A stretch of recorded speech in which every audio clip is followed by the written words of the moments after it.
Senior সচিব মহোদয় বলেছেন এবারের নির্বাচনে পোস্টার থাকবে না। এবার নির্বাচনে প্রিজাইডিং অফিসারের অনেক ক্ষমতা থাকবে। ক্ষমতাটা কি? প্রিজাইডিং অফিসার যদি বলে অ্যাসিস্ট্যান্ট রিটার্নিং অফিসারকে বা ঊর্ধ্বতন কর্তৃপক্ষে আমি সেন্টার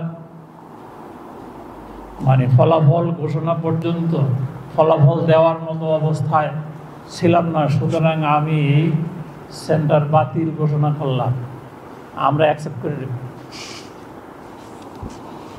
এখানে জেলা প্রশাসক সাহেব আছেন, উপজেলা নির্বাহী অফিসার সাহেবরা আছেন।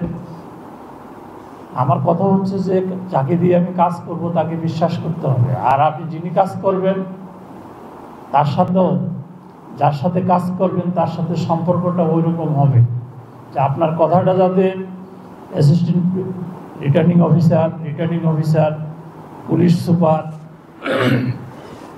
অন্যান্য যারা আইন শৃঙ্খলার সাথে দায়িত্ব পালন করবেন, স্বচ্ছতার সাথে আপনাকে এই কাজটি করতে হবে।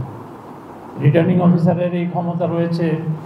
এইবার আরপিওতে আসছে, রিটার্নিং অফিসার যদি মনে করে কোনো একটা আসনের সবকটি সেন্টার বাতিল করে দিবে, সে যদি যৌক্তিক মনে করে, সেই ক্ষমতাটাও আইনে এবার অন্তর্ভুক্ত করা হয়েছে। তার অর্থ এই না যেন তেনভাবে আমি সেন্টার বাতিল করে দিব, যেন তেনভাবে একটা নির্বাচনী আসনের নির্বাচন বাতিল করে দিব।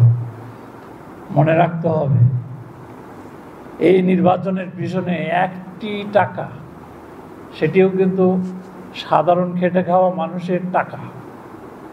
এখানে কিন্তু কোটি কোটি টাকা ব্যয় হবে, সেটার অপব্যবহার যাতে না হয় সেদিকেও আমাদের খেয়াল রাখতে হবে।